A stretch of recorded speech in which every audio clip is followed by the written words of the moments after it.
우리 12월이 시작됐습니다. 이제 12월 말씀 시리즈는 2020년을 좀 우리가 함께 돌아보기도 하고 그 가운데 우리가 기억해야 될 또 배워야 될 것들, 나눠야 될 것들이 있는지 우리 함께 물으며 2020 하나님은 여전히라는 제목으로 말씀을 한 달간 나누며 우리의 마음에 담아보고자 합니다.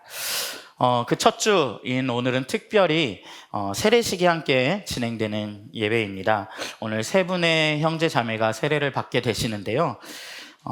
사실 이제 제가 기대하기로는 이제 세례 교육이 처음 시작될 때만 해도 우리가 조금 모여서 예배하는 분위기였어서 오랜만에 정말 대강당에서 정말 마음껏 축복해드리며 정말 축제와 같이 좀 세례식을 할 수도 있지 않을까 하고 기대를 해보았습니다만, 네, 또다시 이렇게 미디어 예배를 통해서 세례식이 진행되게 되었습니다.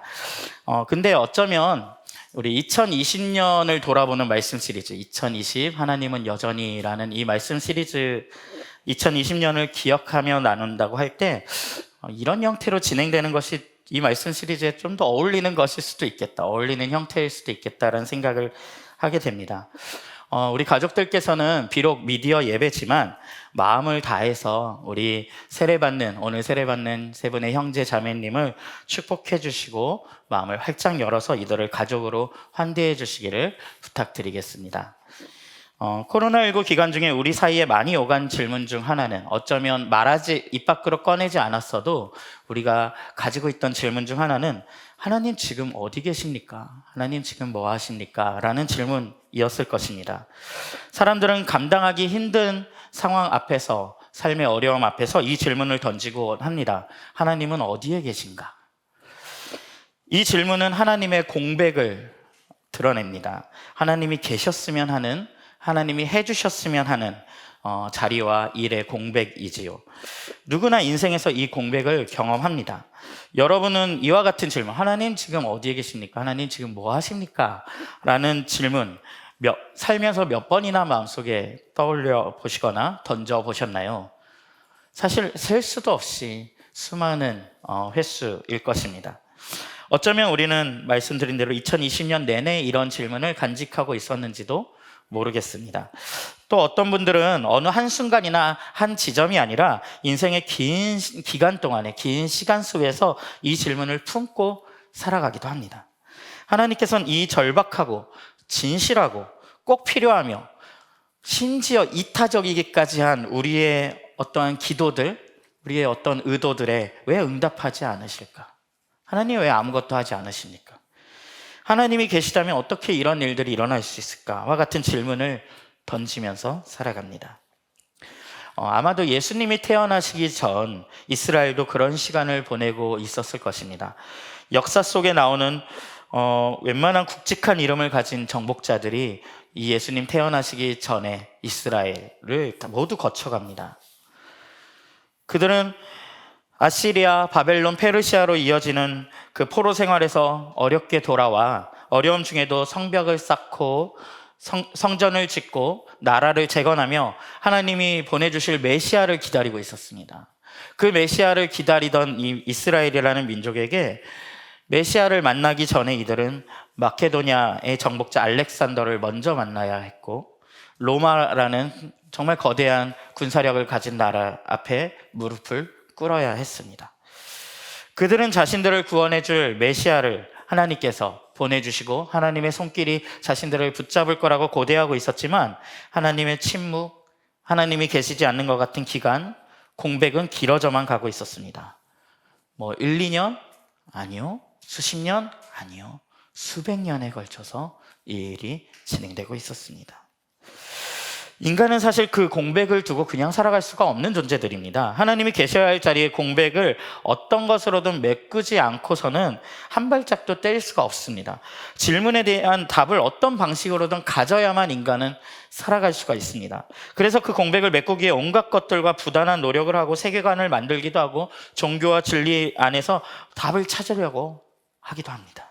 이건 이스라엘 백성들도 마찬가지였습니다. 그들의 눈에 하나님은 자리를 비우신 것만 같았고 자신들을 그래서 스스로 구원해야 하지 않나라는 생각들을 하게 되기도 했습니다. 여러 가지 시도들이 되기도 했습니다. 수많은 선지자들이요, 예수님 오시기 직전에 일어나기도 했었고요. 자신이 메시아라고, 자신이 그리스도라고 하는 수많은 지도자들이 이스라엘 역사 가운데 그 기간 동안에 일어났고, 많은 사람들이 실제로 그러한 어쩌면 거짓 지도자일 수 있는 가짜 메시아들을 따라서 동기하기도 하고 어떤 나라의 독립을 꿈꾸며 싸우기도 하는 일들이 일어났었습니다. 어떤 이들은 열심당이라는 이름으로 활동을 했고요. 어떤 이들은 내부적 결속을 강화하고 우리의 정체성을 확인하기 위해 종교 시스템을 더 견고하게 만들기도 했습니다. 그러나 이스라엘의 상황은 점점 더 안 좋아져만 갔고, 하나님께 선택받은 민족이라는 자긍심은 상처투성이가 되어갔고, 이상하게 자신을 지키려고 하면 할수록 더욱더 완고하고 고립된 민족이 되어가는, 더욱더 외부 사람들과 다른 이들과 세계와 함께할 수 없는 민족이 되어가고 있었습니다. 여러분, 우리의 인생에도 그러한 공백의 경험들이 있습니다. 그리고 분명히 그것들을 메꾸려는 어떤 시도들을 해보셨을 것입니다.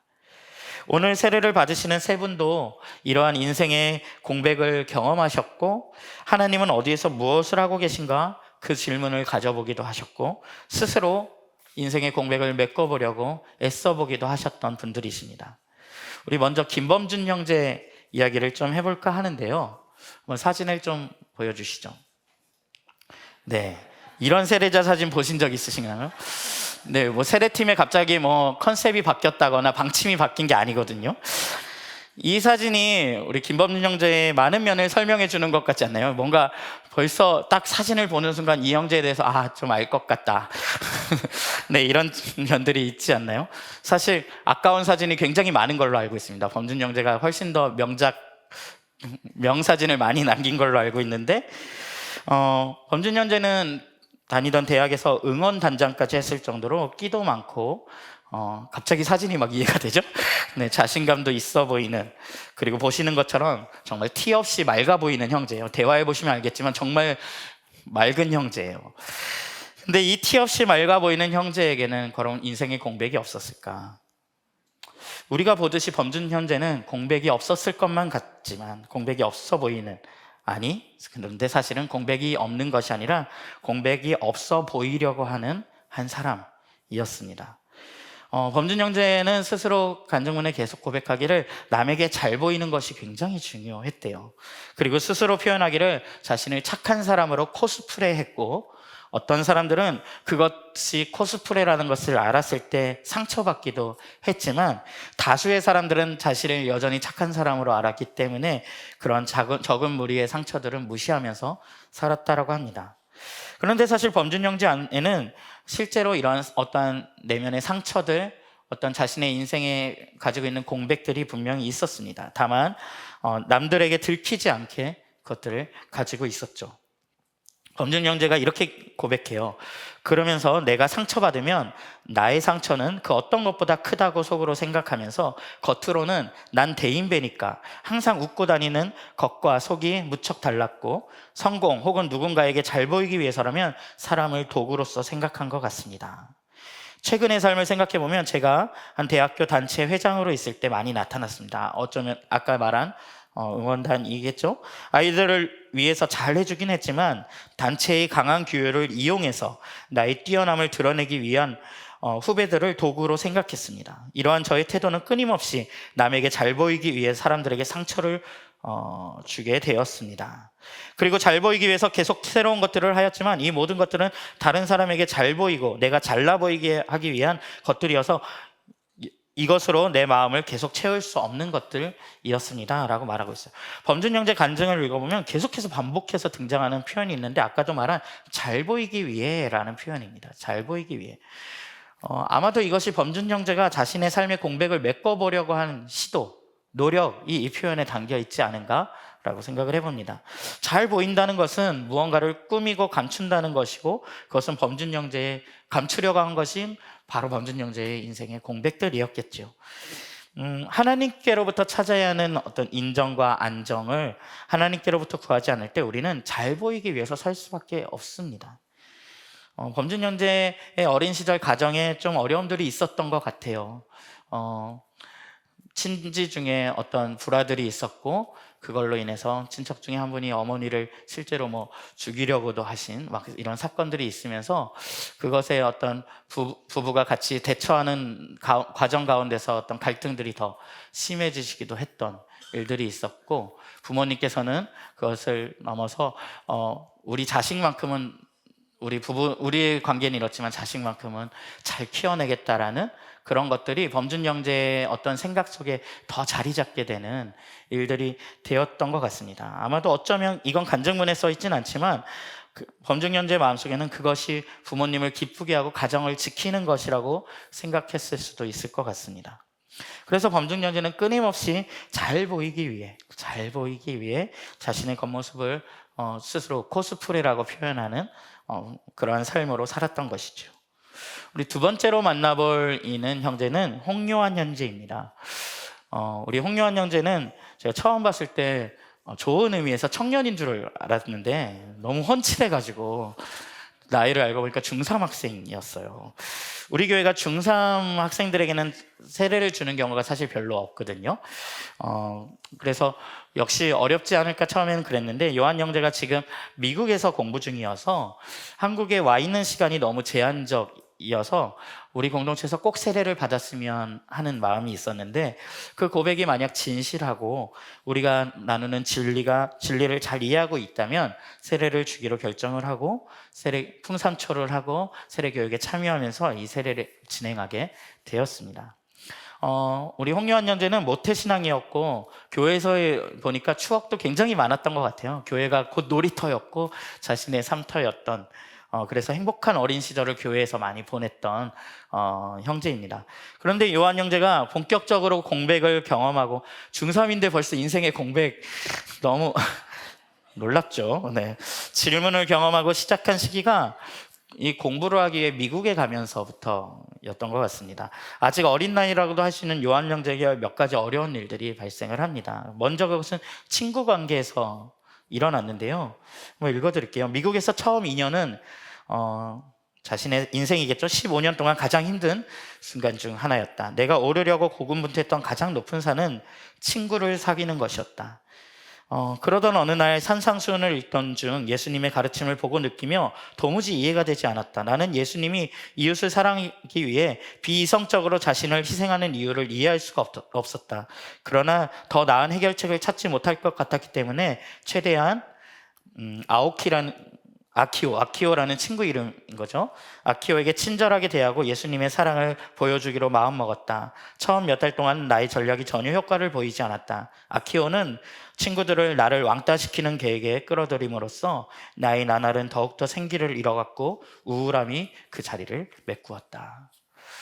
이렇게 진짜 의도를 가지고 왕따시키려는 아키오라는 친구가 있었고, 그러면서 요한 형제가 예수님의 산상수훈을 보면서 납득이 되는 게 아니라 더 화가 났겠죠.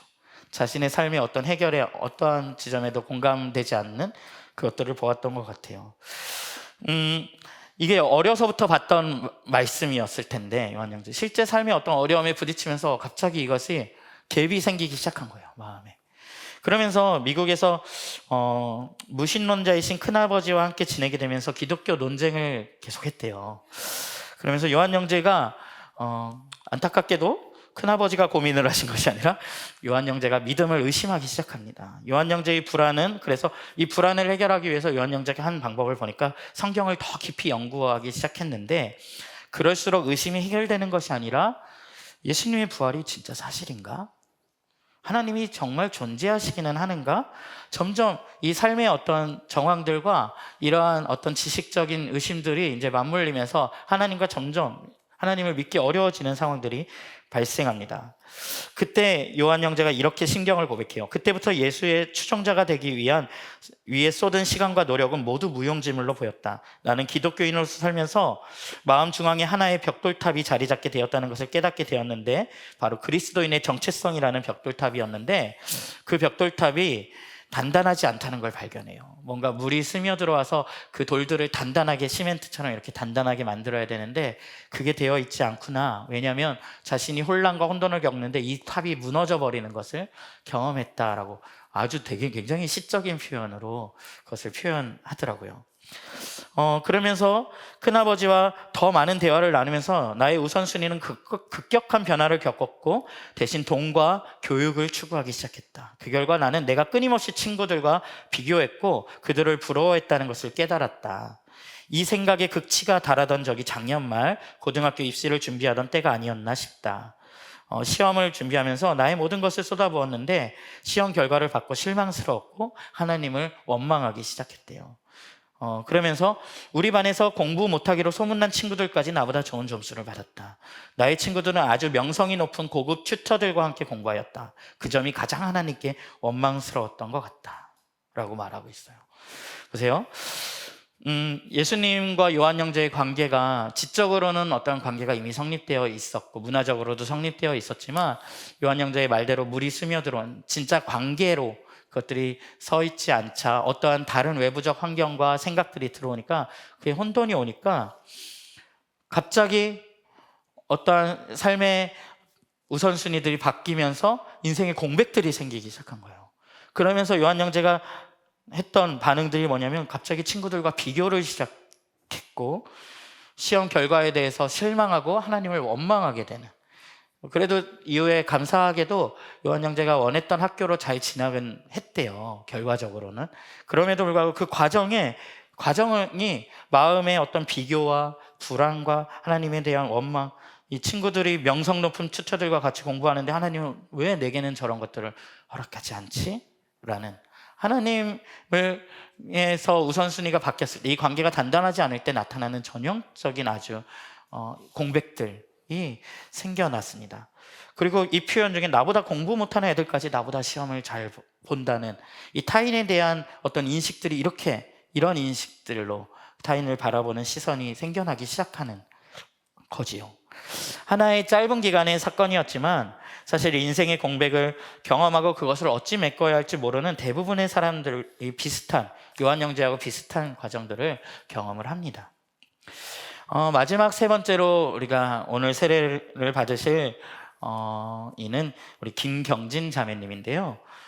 뮤지컬도 하시고 우리 보컬 선생님이시도 하시고 학교 선생님, 직업이 많으셔요. 그래서 뭐라고 소개해야 될지 모르겠는데 굉장히 포스 있고 제 감상입니다. 네, 멋진 선생님으로 유명하신 것 같더라고요. 근데 이 멋짐과 이 포스가 경진 자매님이 커서 생긴 게 아니라 어린 시절부터 그러셨던 것 같아요.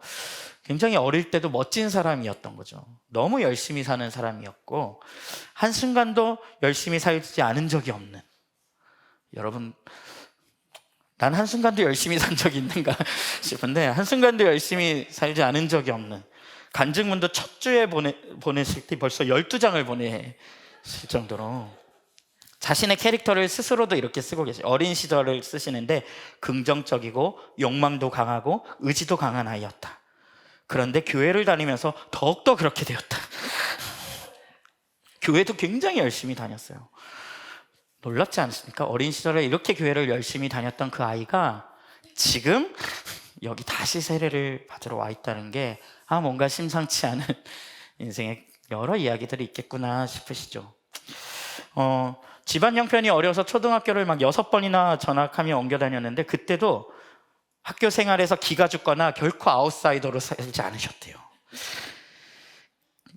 그럼에도 불구하고 경진자매가 기억하는 가정은 힘겹게 견뎌내야 되는 굉장히 어려운 분위기였고 그 위로가 되고 탈출구가 됐던 것이 교회였다고 말을 합니다. 그리고 경진자매님, 그러니까 굉장히 이 긍정적인 것은 사실 어떤 삶에 지금 결핍이 없는 게 아닌데도 의지적으로 굉장히 그것을 경진자매님이 계속 그렇게 살고 있다는 것을 알 수가 있는데요. 교회에서 본인이 음악적으로 이제 재능이 있다는 것을 알게 돼요. 그런데 음대를 간다는 것은 또 돈이 드는 일이죠. 그 레슨을 받을 돈이 없는 그때에 어떤 또 교회와의 인연이 또 관련되어서 음대를 갈 수 있게 무료로 레슨을 해주시겠다는 음대생 선생님을 만나게 되십니다. 경진자매님이 그때로부터 지금 이 세례를 받으러 나오신 이때의 시간의 갭이 굉장히 큰데 지금 돌아보시면서 경진자매님이 마음의 한켠에 그때 무료로 레슨을 받고 그리고 음대에 진학할 수 있었던 이때의 기억이 하나님께 받았던 선물이면서 동시에 굉장히 채무와 부채 같은 느낌으로 늘 한켠에 있었다라고 지금 이번 세례 교육 기간에도 그런 고백을 하시더라고요. 대학에 진학할 때에도 이 감사는 분명히 그때만 해도 있었고, 하나님께 감사하는 마음으로 전공도 종교음악과를 선택을 합니다. 그런데 대학에 와서 김경진 자매님 눈에 적나라하게 들어왔던 것이 기울어진 운동장, 상상할 수 없는 빈부의 격차였습니다. 그런 곳에서 그들과 경쟁하며 살아야 된다는 것을 깨달았을 때 인생 처음으로 리얼한 세상을 경험했다라고 고백을 하셔요. 그때 하나님의 공평을 의심하게 되었고, 이것이 경진 자매님께 가장 큰 하나님의 공백 상태, 그것을 경험하게 됩니다. 이때부터 경진 자매님은 하나님을 인생에서 제쳐두기로 결심을 하셨던 것 같아요. 그리고 이 문제를 해결해야만 된다라는 생각을 하셨고, 운동권 서클에 가입을 하고 막스 레닌주의를 공부하고 하나님을 완전히 버리고 유물론자가 되셨습니다. 오래되신 거예요. 20살쯤이셨으니까. 학생운동을 어떻게 하셨겠습니까? 정말 열심히 하셨습니다. 그렇게 하시다가 소련이 망하고 막 그러던 시절에, 그러나 나를 구원할 것 같았던 이데올로기의 시대는 실패로 끝이 났고 사회로 나가야 하는 막막한 속에서 결혼을 선택하셨대요. 그런데 결혼 생활이 굉장히 어려운 결혼 생활이 있었을 것 같아요. 시댁에서 이제 사는 어린 나이에 그런 결혼 생활을 시작했고, 그때 또 뮤지컬을 시작하셨는데, 뮤지컬을 하는 며느리를, 또 가난한 집안의 며느리를 마음에 들어 하시지 않는 시부모님과의 갈등으로 결혼 생활이 아주 짧게 끝이 나게 됩니다. 이때 이후로 경진자매님이 계속 그 외로운 삶을 계속해서 반복하며 사시는 모습들, 그런 패턴들이 계속해서 이제 이어지신 것 같아요. 한 부분만 읽어드리자면, 생각해보면 20대의 나는 학교 생활도 결혼도 이혼도 삶에 굵직하고 힘든 상황에서 가족이건 친구이건 어느 누구와 상의하지 않고 혼자 판단하고 혼자 결정했다. 사실 부모님으로부터 20살 이후 경제적으로 독립한 이후 나는 내 삶을 내 것이라고 생각하고 나의 삶의 방향성이든 진로이든 심지어 결혼, 이혼까지 한 번도 부모님과 상의하지 않고 혼자 해결했다. 하나님을 떠난 이후로는 내 삶의 어떤 선택에 순간에 아무도 의지하지 않았던 것 같다. 나는 심지어 아주 친하다고 생각하는 친구와도 나의 실존적인 고민을 나눠본 적이 없다. 그리고 도움을 잘 받을 줄을 몰라서 문제가 생기면 혼자 해결하려고 정말 동동거리며 살았다. 심지어 함께 평생을 같이 살겠다고 결혼한 남편에게도 내가 의지의 대상이지 그를 의지할 수 없는 관계 맺기를 하고 있었다. 경진자매의 삶을 보면 정작 본인은 남들을 위로도 하시고 남들이 어떤 고민들을 가지고 갔을 때 거기서 다가가기도 하셨더라고요. 그런 관계 맺기를 하셨는데 남들에게 의지가 되어주고 어깨를 빌려주기도 하시는데 정작 자신은 그 누구에게도, 심지어 부모님조차 남편에게조차 의지한 적이 없는 삶을 사셨어요. 그러니까 자신의 공백을 스스로 해결해 보려는 이 미숙함으로, 그리고 한번 떠난 하나님을 고의적으로 조금 더 외면하면서 더 고개를 돌리면서 그 공백을 어찌하지 못하시며 계속 살아오신 모습입니다. 경진자매의 표현에 따르면 모든 사람과 1m 거리두기를 하고 사셨다고 해요. 우린 지금 이 사회적 거리 짧은 기간에도 이렇게 힘이 드는데 얼마나 힘드셨을까? 그 이후로도 경진자매의 삶은 사회적으로는 괜찮은 삶이었고 계속해서 열심히 사셨어요. 연출 공부도 하고 예술축제 현장에서 활동도 하고 프로덕션에 취직도 하고 연예계에 같이 그러면서 함께하면서 거기서 환멸을 느끼기도 하고, 우연한 기회에 보컬 레슨이 시작되고 음악 교사가 되기 위해 유학도 다녀오시고 음악 감독, 그리고 대안학교의 음악 교사, 노래 레슨 등으로 다양한 역할을 동시에 했고, 이제 음악 감독으로도 꽤 유명해지셔서 연예인들도 가르치시며 성공 가도를 달리셨다고 해요. 그런데 겉으로 보기에 성공한 삶일 수 있었는데 일의 영역과 범위와 사회적 성공의 척도를 들이대며 사람들이 나름 내가 잘 나가고 있다고 생각할 때 내 마음은 그것과 전혀 달랐다라고 이야기를 하십니다. 이 결과들에 전혀 큰 만족이 없었고, 그래서 더 기고만장했을지 모르지만 어느 프로젝트에서도 나는 그들의 사정을 봐주지 않았다. 돈을 조금 받아도 원칙을 깨거나 윗사람의 눈치를 보며 작품을 수정하거나 내가 생각하는 가치에서 벗어나면 다시는 같이 일하지 않았다. 대단하신 분이에요. 네. 그죠? 네. 그것은 어느 영역에서나 다 마찬가지셨다고 그렇게 고백을 하셔요. 그런데 김경진 자매님이 신기하게도 자신의 삶에 어떠한 공백이 있음을 계속 인식하고 계셨겠죠. 그것이 채워지지 않는 경험을 하시면서 계속해서 삶의 의미를 찾기 위해 붙들고 늘어지세요. 내 삶이 의미가 있어야 하는 거예요. 이 모든 열심과 이 모든 일들이 의미가 있어야 해서 계속해서 그 의미를 찾아 나가시고, 또 의미 있는 일이라고 생각하는 일들, 예를 들면 대안학교에 같이 참여한다든가 이런 일들에 참여하시는데, 그 일들의 결과를 그대로 경진자매님의 표현을 그대로 읽어드리자면, 그렇지만 이러한 나의 꿈도 역시나 사람들에 의해 처참히 무너졌다. 그 이후에도 계속해서 의미를 찾기 위해 인문학을 공부하는 인문학 공동체에도 참여도 하시고, 종교에 대해서도 정말 다양한 종교에 대해 본격적인 공부와 탐구를 이어가시기도 하시고, 자신이 보이는 모습들에 스스로 용납을 못하면서 힘듦과 부침이 계속해서 반복되시는 모습들을 보여줍니다. 이 세 분의 모두 공백 속에서 마주치는 벽, 결국 나타나는 결과를 한번 주목해 볼 필요가 있는데요. 스스로가 공백을, 나의 삶의 공백을 메꾸려 하다 보면 똑같이 직면하는 한계, 똑같이 만나게 되는 지점이 있습니다. 뭔가 해결하고 극복해 보려고 하는데 결국 그 인생 가운데 내가 마주하게 되는 나의 모습은 자기중심성, 결국 누구도 행복하게 만들지 못하는 자기중심성을 마주하게 됩니다. 뭔가 시도하여서 의미 있는 인생을 발견하고 좋은 삶을 살 수 있을 것만 같았는데 오히려 남들을 이용하고 있는 나, 겉과 속이 다른 나, 철저하게 자기 자신을 위해서 살 뿐 연결되지 못하는 자신을 만나게 됩니다.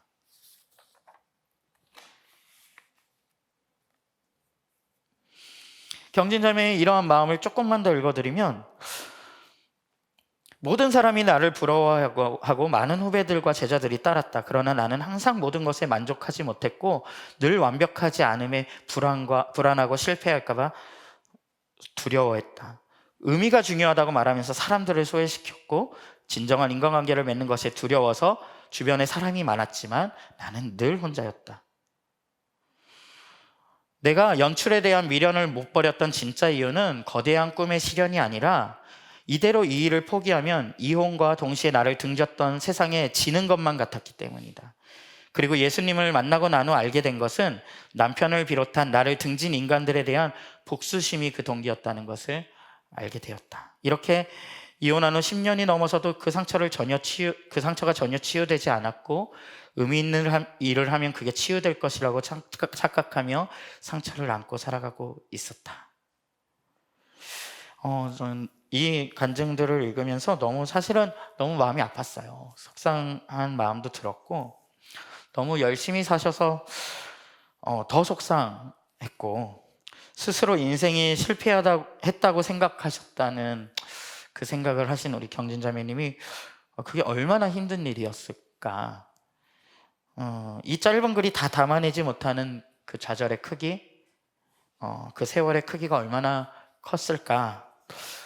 참 마음이 아팠습니다. 그런데 우리가 이렇게 공백을 경험하는 그 시간에 우리 세 분이 이러한 애씀과 부침을 반복하는 이 시간 속에서 하나님은 뭘 하고 계실까요? 하나님은 어디에 계실까요? 그것이 우리의 질문이기도 하지 않습니까?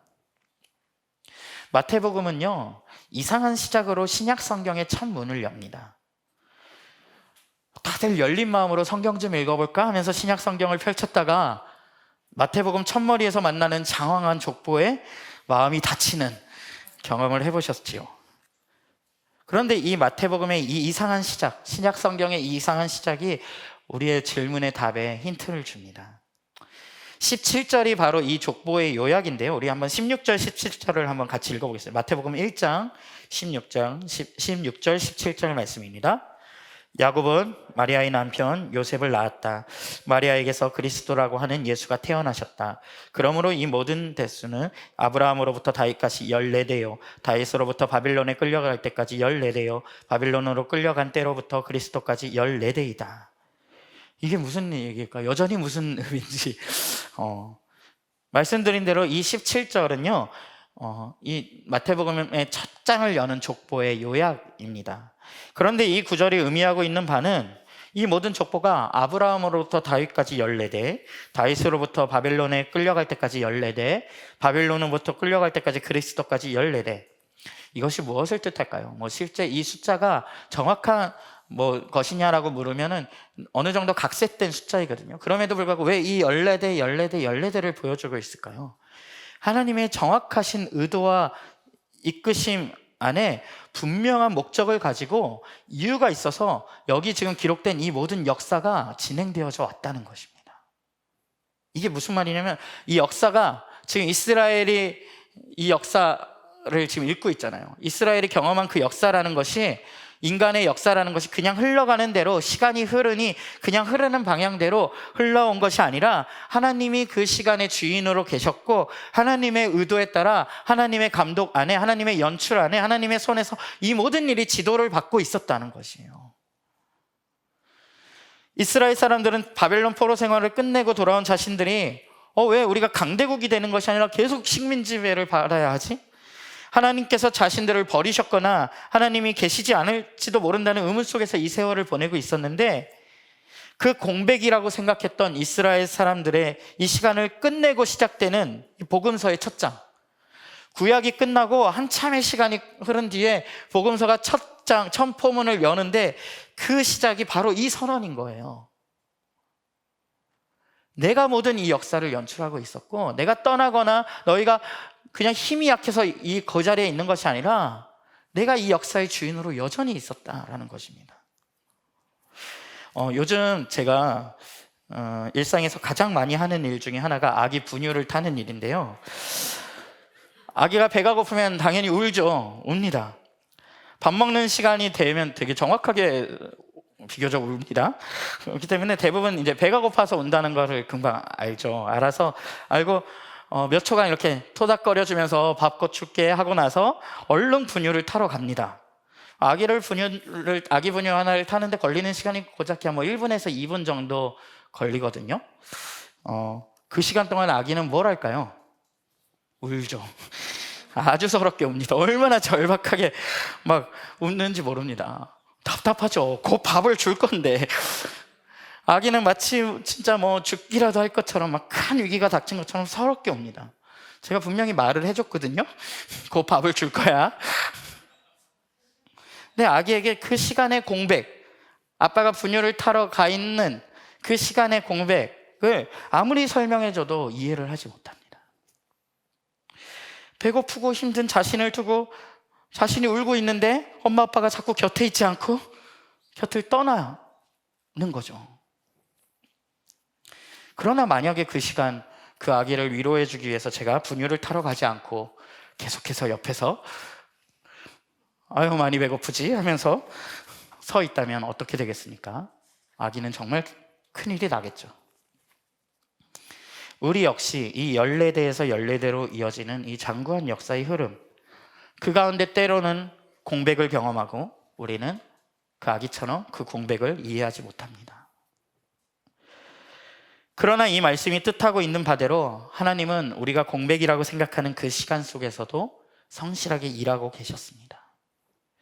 그리고 그 일하심은 우리를 만나시기 위한 일이었습니다. 그러다 우리는 하나님의 그 열심에 힘입어 마침내 찾아오신 하나님을 어느 날 만나게 됩니다. 근데 이 찾아옴은 때로는 매우 일방적으로 일어나죠. 마태복음을 여는 이 역사의 시선이 갑자기 한 여인 마리아에게로 집중됩니다. 하나님께서 마리아에게 찾아온 일은 어떤 마리아가 원했거나 동의한 일도 아니었습니다. 일방적으로 이 역사를 이야기하다가 갑자기 이 마리아로 시선이 옮겨지면서 일어난 일이었습니다. 우리 한번 그 구절을 읽어보겠습니다. 마태복음 1장 18절부터 23절입니다. 함께 읽겠습니다. 예수 그리스도의 태어나심은 이러하다. 그의 어머니 마리아가 요셉과 약혼하고 나서 같이 살기 전에 마리아가 성령으로 잉태한 사실이 드러났다. 마리아 남편 요셉은 의로운 사람이라서 약혼자에게 부끄러움을 주지 않으려고 가만히 파혼하려 하였다. 요셉이 이렇게 생각하고 있는데 주님의 천사가 꿈에 그에 나타나서 말하였다. 다윗의 자손 요셉아, 두려워하지 말고 마리아를 내 아내로 맞아들여라. 그 태중에 있는 아기는 성령으로 말미암은 것이다. 마리아가 아들을 낳을 것이니 너는 그 이름을 예수라고 하여라. 그가 자기 백성을 그들의 죄에서 구원하실 것이다. 이 모든 일이 일어난 것은 주님께서 예언자를 시켜서 이르기를 보아라, 동정녀가 잉태하여 아들을 낳을 것이니 그의 이름을 임마누엘이라고 할 것이다 하신 말씀을 이루려고 하신 것이다. 임마누엘은 번역하면 하나님이 우리와 함께 계시다는 뜻이다. 자, 족보로 자신의 침묵을 깨신 하나님께서는 마침내 지금 이제 자신의 계획을 밝히십니다. 사실은 그 구약의 내에서도 하나님께서는 이 계획을 계속 얘기하고 계셨어요. 사실은 말씀하고 계셨습니다. 그런데 그 침묵으로 보이는, 공백으로 보이는 시간이 지나고 하나님께서는 다시 한번 그 계획, 그것이 시작되었다는 것을 말씀하십니다. 아기를 낳을 것이며 그가 온 세상을 구원할 메시아라는 것, 내가 약속한 그 일이 이제 이루어질 거라는 것, 주의 나라가 이제 시작될 거라는 것을 이야기하십니다. 그리고 그 이의 이름, 그 아기의 이름을 임마누엘이라고 하여라. 임마누엘. 여러분, 이 짧은 단어는 하나님께서 우리를 위로하시는 방식, 우리를 찾아오신 이유, 우리와 도모하려는 일의 성격, 이 모든 것을 설명하는 한 단어입니다. 임마누엘의 뜻은 방금 읽으신 대로 하나님이 우리와 함께 계시다라는 뜻이라고 밝히고 있죠. 하나님이 침묵을 하시기도 하고 일하시기도 하고 때로는 우리를 어떤 자리에 인도하시기도 하셨던 그 모든 일들이 무엇을 위함이었던가? 함께함을 위한 일이었다라는 것입니다. 누군가 구원이 무엇이냐고 묻는다면 저는 이렇게도 이야기할 수 있다고 생각합니다. 하나님이 우리와 함께 하시는 것, 우리가 하나님과 함께하는 것. 구원의 본질이 함께함이다라고 표현하는 것에 저는 전혀 망설임이 없습니다. 하나님께서는 우리와 함께 하시기 위해 이 모든 일을 하고 계신 것이죠. 사실 우리가 살면서 하고 있는 모든 것들이 무엇을 위함입니까? 하나님이 이 역사 가운데 하고 계신 모든 일들이 무엇을 위함입니까? 우리와 함께 하기 위함입니다. 하나님께서는 지금 이 얘기를 하고 계신 것입니다. 내가 이 함께함을 준비했고 이제 함께하자. 왜 세례를 받고, 왜 예배를 드리며, 왜 신앙 공동체 안에서 살아가며 미래를 바라볼 때 여러분 무엇을 기대하십니까? 하나님과 함께하는 것, 그 안에서 우리 모두가 함께하는 것, 그것이 우리가 살아갈 구원과 삶의 본질 아닙니까? 그 일을 위해서 하나님께서는 지금도 일하고 계시며 우리를 찾아오기도 하셨습니다. 예수님께서 이 땅에 오셨다는 것은 하나님의 계획이 우리와 함께하는 것이라는 사실을 결정적으로 보여주는 증거입니다. 이 일방적인 찾아옴, 함께하기 위해 하셔서 찾아오시는 이 찾아옴은 오늘 우리에게도 여전히 일어나는 일입니다. 우리 김범준 형제의 경우에는 하나님께서 지속적으로 사람들과 사건들을 통해서 범준 형제가 하나님 앞으로 올 수 있도록 계속해서 도우시고 인도하시고 부르셨더라고요. 어린 시절에 갔던 교회에서는 특별한 친구를 지금도 범준 형제가 기억할 정도로 특별한 친구를 만났던 것 같아요. 그 친구가 범준 형제가 보기에는 얼굴도 잘생기고 공부도 잘하고 집안도 좋은 친구였는데, 범준 형제가 교회를 못 가서 예배를 못 드린 날에는 자기 집까지 와서 어떤 말씀에 대한 이야기도 나누고 예배에 대한 이야기를 나눠줬던 것 같아요. 범준 형제가 이렇게 생각했대요. 이렇게 잘난 친구가 왜 나를 보러 여기까지 오지?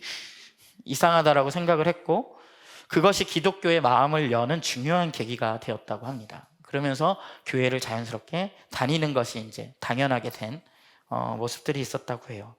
그렇다고 해서 범준 형제가 그때 회심을 한 것은 아니고, 도리어 너무 열심히 믿으시는 어머니를 올바른 길로 깨우쳐드리고 싶어서 기독교를 부정하는 컨텐츠를 열심히 이제 큰 다음에는 봤던 것 같아요. 그러다가 예수님의 부활에 대한 다큐멘터리가 보여서 봤는데, 당연히 예수님의 부활이 거짓이라는 증거가 그 다큐멘터리의 내용인 줄 알고 이제 봤는데, 예수는 역사다라는 영화를 만든 리스트로벨이라는 그 작가에 대한 이야기였습니다. 근데 그걸 보고 났는데 그 작가와 그 이야기들에 너무 흥미가 생겨서 결국 예수는 역사다라는 영화를 보았고, 그때 이런 생각을 문득 했다고 해요. 부활이 만약 거짓이었다면 순교자들은 왜 그렇게까지 기꺼이 죽었을까? 그것이 사실이 아닌데 그렇게 죽음을 기꺼이 감당할 수 있을까? 그리고 스스로 양심에 정직하게 답하기를 더 이상 부활을 부정할 수가 없다라고 깨달았다고 합니다. 부활이 믿어지고 나니까 예수님을 사랑하고 있다는 마음을 스스로 깨닫게 되었고, 예수님을 사랑하기에 알고 싶어졌다고 해요.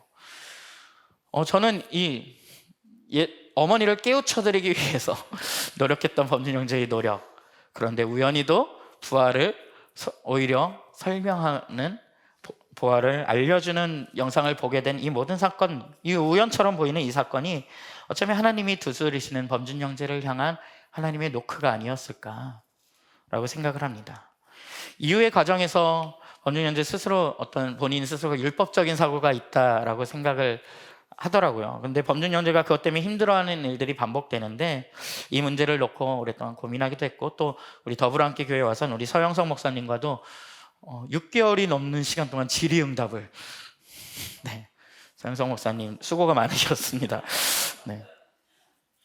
이렇게 길게 대화하고 교제하면서 신앙이란 뭔가 애써서 하는 것이 아니라 그저 하나님 곁에 함께하는 것이라는 것, 그분의 하신 일에 참여하는 것이라는 것을 알아가는 시간들을 보냅니다.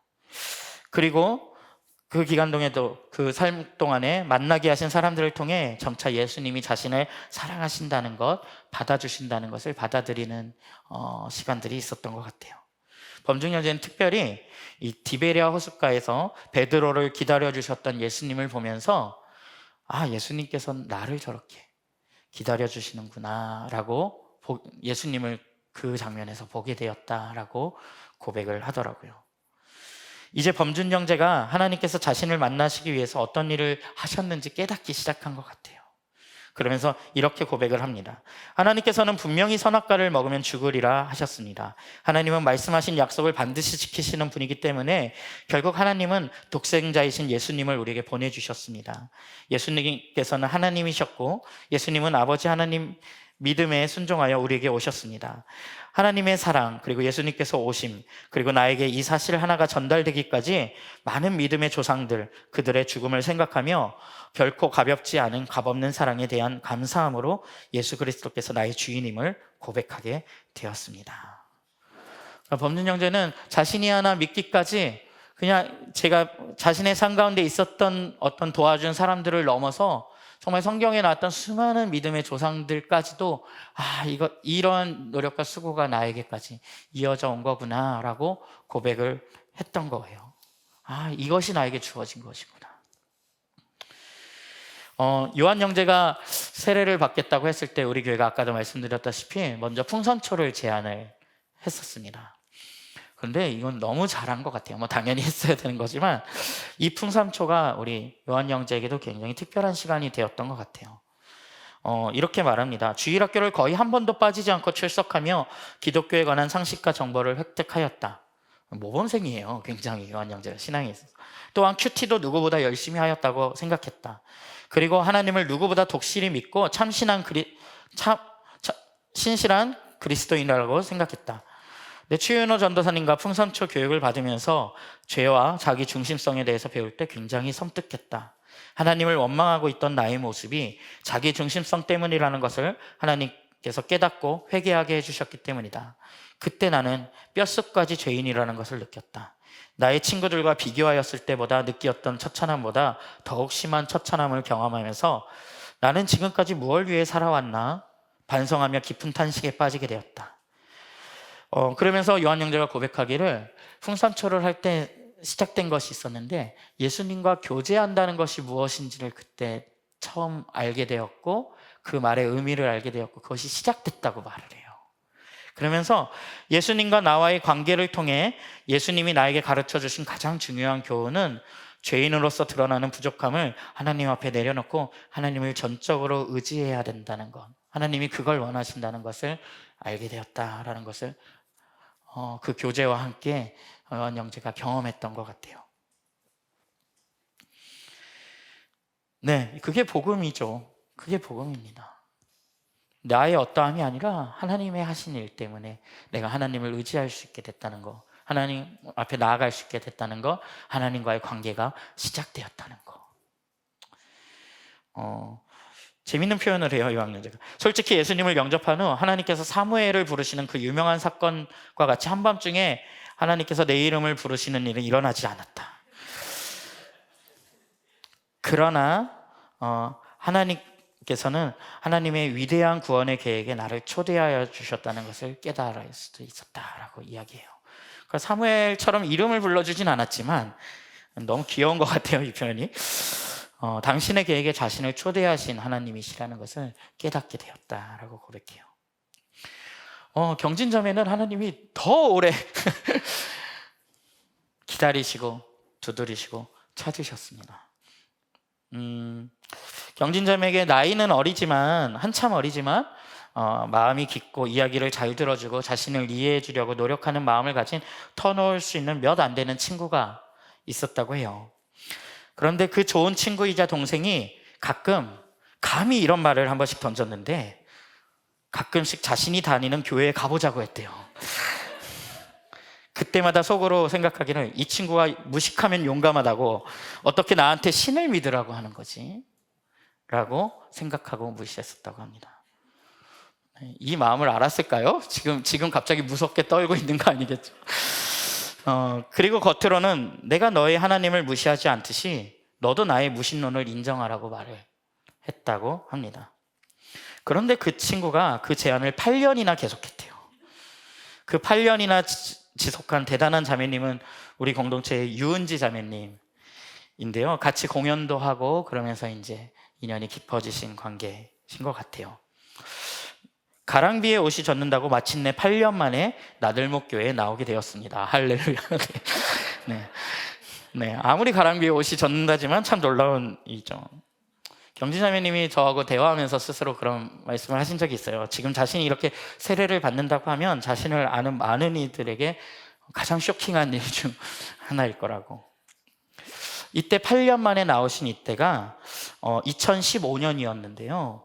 교회에 오신 그때 그 시기가 한국에서는 어떤 물대포 막 사건, 시위와 물대포 하셔서 돌아가시는 일들 있었던 그때, 그리고 프랑스에서는 끔찍한 테러가 일어나서 많은 사람이 죽었을 때인데, 예배에 처음 나왔는데 나들목교회에서 이 두 사건을 지난 나들목이 진행되는데 거기에 그 이야기들이 등장을 하고 일들을 위해서 함께 기도하는데, 교회가 이런 것을 위해서 기도하다니라는 생각에 갑자기 눈물이 차올라서 어쩔 줄 몰라 하면서 자신이 울고 있다는 사실에 너무 당황하고 너무 민망한 경험, 그것이 나들목교회에서의 첫 예배의 경험이셨던 것 같아요. 그러면서 다른 교회가 있구나 라고 생각을 했고, 어쩌면 하나님이 계실지도 모르겠다라고 생각을 하고, 정확하게 표현하자면 그런 하나님이라면 꼭 계셨으면 좋겠다라고 생각을 하셨다고 해요. 그런데 놀랍게도요, 여러분들도 깨달으셨겠지만 이 일이 2015년이에요. 8년 만에 나왔지만 어떻게 이런 은혜를 입고도 5, 6년의 시간을 버티시는지, 네, 여기까지만 하겠습니다. 근데 경진자매님 굉장히 재밌는 시간을 이때부터 보내세요. 주변에 한국 사회의 현실에 대해서 안타까워하고 특별히 한국 기독교에 대해서 한탄한 사람들을 보면 나들목교회 말씀을 보내주셨대요. 본인은 아직 신앙을 가지지 않았으면서, 그러면서 심지어 지인들에게 김영구 목사님 책을 선물도 하셨대요. 그 진심이 있으셨어요. 하나님을 정말 믿고 싶어서 정말 열심히 성찰을 하셨고, 자신이 공부했던 것들을 다시 다 살펴보면서 신을 확인하려고 했는데, 그 결론 끝에 만난 건 더 큰 허무였다고 해요. 나는 이걸 믿을 수 없구나, 이걸 받아들일 수 없구나. 이렇게 나는 하나님을 못 만나고 하나님과 끊어진 상태로 영영 이별인 줄 알았다. 그 이후로는 다시 나를 구원할 새로운 것을 찾는 일을 그만두었다. 스스로 노력한다고 되는 것도 아니고 그렇다고 신이 있어 나를 구원해 주는 것도 아니라고 믿으니 나는 정말로 별 볼 일 없는 존재로 느껴졌다. 인간의 삶은 이렇게 아무것도 아니구나. 특히 나같이 나약한 존재는 진화론적으로 봐도 열성이라 쓸모없는 존재구나 라는 생각을 하며 나의 삶에 대한 더 이상 질문도 답도 찾지 않고 이런 수식어를 붙이셨어요. 그냥 살았다. 그냥 살았다. 또다시 이 공백이 시작되셨죠. 그런데 이런 말이 맞는지 모르겠는데 이런 표현이 용서하시며 코로나의 가장 수혜자가 있다면 우리 김경진 자매님이신 것 같아요. 코로나가 왔고 처음에는 본래 혼자 사는 게 나는 익숙한 사람이니 이 시기에 남들보다 내가 쉽게 적응하겠구나 라고 생각을 했는데 막상 진짜로 아무도 만날 수 없다고 생각이 들자 이러다 나 진짜 혼자 살다가 혼자 가겠구나 라는 생각과 함께 정말 겁이 나고 두려움이 생기셨다고요.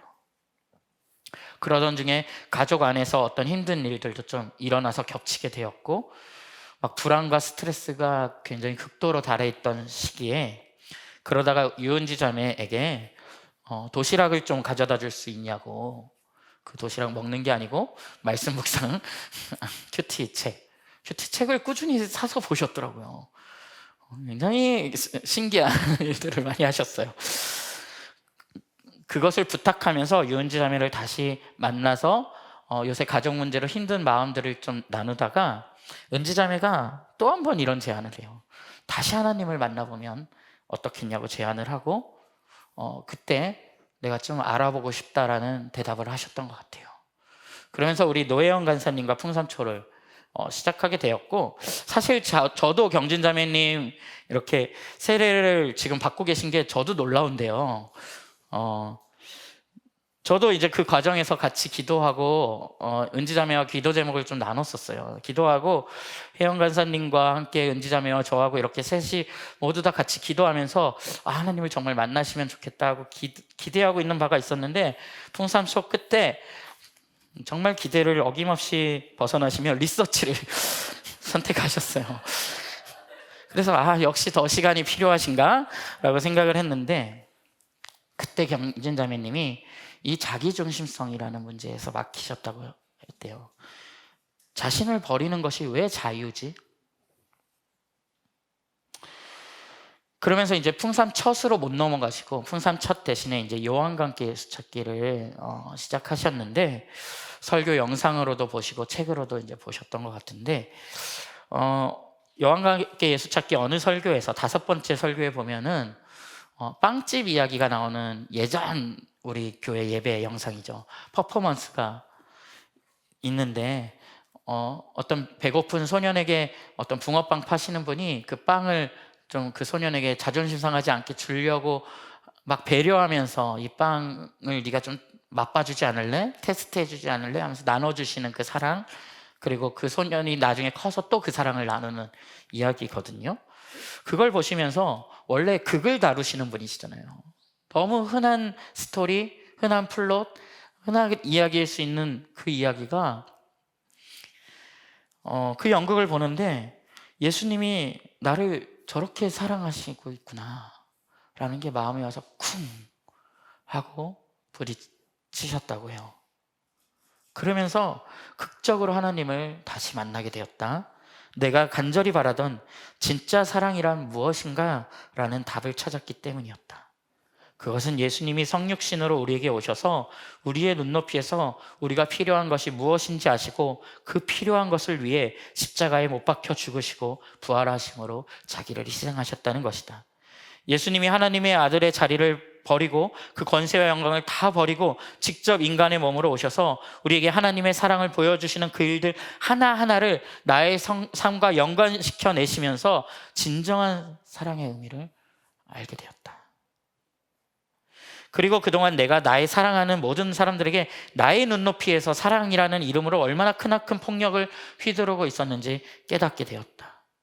나는 나의 모든 것을 내려놓지 않으면서 사랑이란 걸 하고 있었다.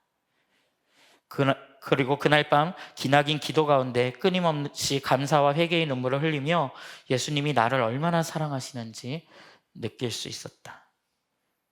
그런 다음 제일 먼저 은지를 만나 눈물로 사과와 감사의 말을 전했다. 내가 너를 사랑한다고 하며 그동안 했던 많은 행동과 말들이 얼마나 나 중심적이었는지, 내가 얼마나 사랑이라는 이름의 폭력을 가하고 있었는지 사과했고, 예수님 때문에 진짜 사랑이 무엇인지 알게 되었다고, 그로 인해 하나님이 진정 살아계심을 믿게 되었음을 고백하였다.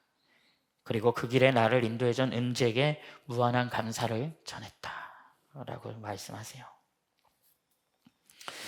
이 이후에 우리 김경진 자매님의 간증의 그리고 기도의 글을 보면, 하나님, 저는 아무것도 아닙니다. 제 스스로는 아무것도 할 수 없습니다. 하나님을 떠나서 제 자신이 주인인 줄 알았던 지난 날을 용서해 주세요. 그리고 저는 이제 종이 되기를, 주님의 자녀가 되기를 정말 바랍니다 라는 고백이 계속해서 등장을 해요. 경진자매님의 삶을 생각해보면 이 고백이 얼마나 놀라운 고백인지 아실 수 있으실 거예요. 짐작이 가실 거예요. 부모님과도 의논하지 않았던, 누구하고도 함께함을 선택하지 않았던, 내 힘으로 내가 해결하려고 했던 분이 내가 주님의 종입니다 라고, 저는 아무것도 할 수 없습니다 라고 고백하는 이 고백, 거기에 멋진 표현이 있으시더라고요. 마치 50살에 내 삶에 아무것도 없이 텅 비어버렸던 것은 그분의 사랑으로만 가득 채우기 위함인 것 같아서 행복했다. 하나님께서는 정말 우리와 함께 하시길 원하세요. 그리고 하나님은 이 함께 하심을 정말 전부라고 생각하십니다. 누가복음에 보면 이 마리아에게 예수를 낳을 거라는 똑같은 장면에 말씀을 하시면서 마리아를 위로하는 말을 천사를 통해 건네시는데, 그 말을 한번 살펴볼게요. 우리 누가복음 1장 28절인데요. 우리 한번 같이 읽어보겠습니다. 시작. 천사가 안으로 들어가서 마리아에게 말하였다. 기뻐하여라, 은혜를 입은 자야. 주님께서 그대와 함께 하신다. 하나님께서 생각하시는 위로의 내용을 살펴보세요. 주님께서 그대와 함께 하신다. 여러분, 이 사건은요, 마리아라는 여인을 한번 생각해 보세요. 마리아에게 이 임신이라는 사건은 정말 큰 시련이자 이해할 수 없는 사건이에요. 그 당시 사회에서 여성이라는 존재는 너무너무 약하고 작은 존재였죠. 그것도 한 사람의 여성에게 임신이라는 사건은 가장 약해지는 순간이기도 하잖아요. 근데 고대 이스라엘에서 결혼하지 않은 여성의 임신, 정말 최악의 조건으로 하나님이 그걸 요구하고 계시는 마리아에게, 근데 그때 하나님께서 마리아에게 하시는 말씀이 이거예요. 내가 너와 함께 할 것이다. 적어도 이 말씀을 전하고 계신 하나님은 한 가지 전제를 분명히 가지고 계신 것으로 보여요. 하나님이 함께 하신다는 사실은 이 다른 모든 악조건을 훨씬 더 뛰어넘는 놀라운 진리라는 것. 하나님이 함께 하신다라는 이 한마디가 충분한 위로라는 것. 하나님이 함께 하신다는 것이 하나님의 위로의 방식이며 구원의 방식이며 하나님이 우리를 만나시는 방식이고, 하나님의 가장 중요한 사랑의 방식이 임마누엘, 함께 하심이라고 할 수 있습니다. 그런데 여기서 한 가지 반전이 또 있습니다. 하나님께서는 마리아에게 찾아오셔서 아기를 낳을 것이라는 이 소식을 전할 때 구약 성경 예언자 이사야의 말을 인용해서 소식을 전하십니다. 굳이 왜 그 예전에 구약 성경의 예언자의 말을 빌려서 이 말씀을, 이 계획을 이야기하고 계실까요?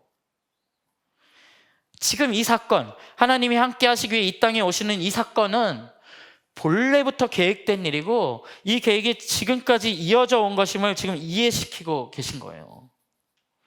하나님께서는 지금 안 계셨던 것이 아니라, 하나님께서 아무것도 안 하고 계셨던 것이 아니라 이 일을 정확하게 진행하고 계셨다라는 것입니다.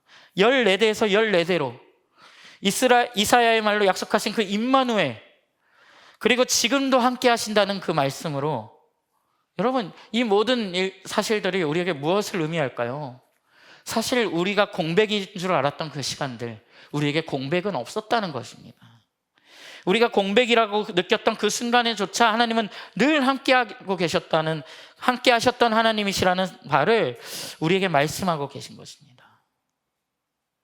공백이 없는, 공백이 아닌 함께하심으로 함께하시는 하나님은 이 마태복음이라는 성경의 주제이기도 합니다. 우리 마태복음 28장 19절과 20절을 한번 읽어보겠습니다. 시작.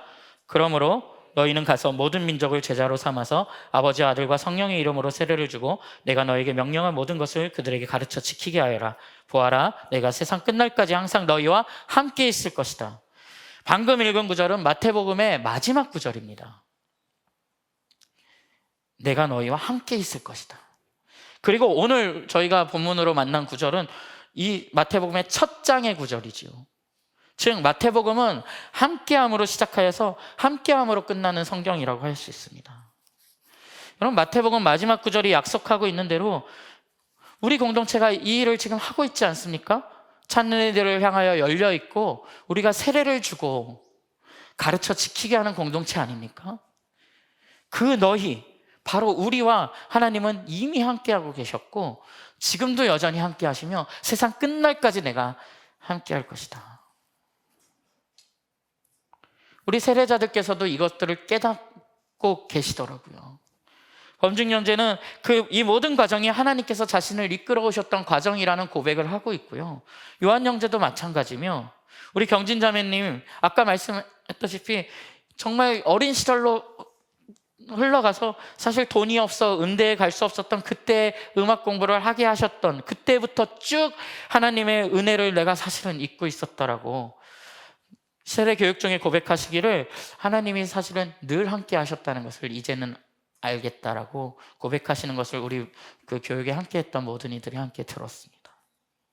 그리고 이제는 우리도 이것을 깨닫습니다. 하나님은 함께 하셨었고 함께 하고 계시며 그렇기 때문에 앞으로도 늘 함께 계실 거라는 것. 이 함께 하심은 하나님이 계획하신 가장 큰 위로이자 가장 중요한 사랑의 방식이십니다. 여러분, 우리가 이것을 깨달을 때 우리는 살아갈 힘을 얻습니다. 김경진 자매님의 고백 중 너무 반가운 고백을 만났어요. 이렇게 말하시는데요. 이제 정말 마음속 깊은 곳으로부터 살고 싶다는 강렬한 욕망을 느낀다. 다 주님의 은혜다. 나는 이제 주님을 만나 온 마음과 몸을 다해 주님의 뜻을 찾고 그 뜻을 따르기를 간절히 바란다. 이를 통해 나의 삶이 변하고 풍요로워질 것을 믿으며 그 변화를 통해 하나님의 나라를 생생히 증언할 수 있는 주님의 딸이 되길 간절히 원하고 바라고 기도합니다. 범준 형제 고백 중에 굉장히 감사한 고백이 있었어요. 범준 형제가 그리고 온 가족이 자신들의 가정이 변하고 있다는 것을 느낀대요. 그리고 이제는 아버지에 대해서도 가족 모두가 사랑으로 기다려주고 섬기며 기도하고 함께 살아가는 것을 느끼고 있다라고 고백을 하더라고요. 이 하나님이 함께 하신다는 걸 느낄 때 범준 형제와 그 가정에 이런 힘이 생기기 시작한 거예요. 그리고 지금 준비하고 있는 시험들이 있는데 이것도 예수님이 그러셨듯 받은 사랑을 나누기 위한 것이라는 것이 선명해졌다라고 말합니다. 요한 형제가, 홍요한 형제가 힘을 내고 있는 부분이 굉장히 놀라워요. 자신을 왕따시키는 일을 주도했던 그 학생에 대한 고백이 요한 형제의 간증의 후반부에 주된 내용이거든요.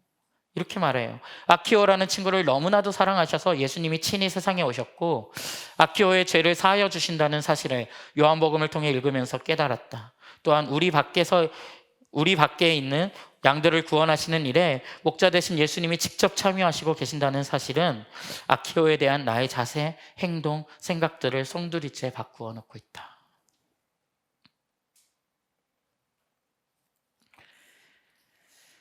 예수님의 어떤 이런 일관성과 관용들을 볼 때 요한 형제가 매일매일 차근차근 예수님과 가까워질 수 있다라는 용기를 얻는데요. 여러분, 하나님이 함께하고 계시다는 사실은 우리의 삶에 이런 놀라운 힘을 부여합니다. 마리아와 요셉이 그 용기를 낼 수 있었던 것과 같이 우리 역시 그 힘이 하나님의 함께하심을 보는 데서 오기를 바랍니다. 사랑하는 더불어 함께 교회 가족 여러분, 대림절이 시작되는 이 기간이잖아요. 12월은 어느 때보다도 우리 삶의 공백을 크게 느낀 이 한 해에 그 마지막 달에 이 함께함을 가장 진하게 경험하는 일이 우리 모두에게 있기를 소망합니다. 이 함께 하신다라는 2020 하나님이 여전히 우리와 함께 하신다라는 이 사실이 우리의 현실을, 우리 가족들의 현실을 힘나게 하는 진실, 진리가 되었으면 좋겠습니다. 그것을 간절히 소망합니다.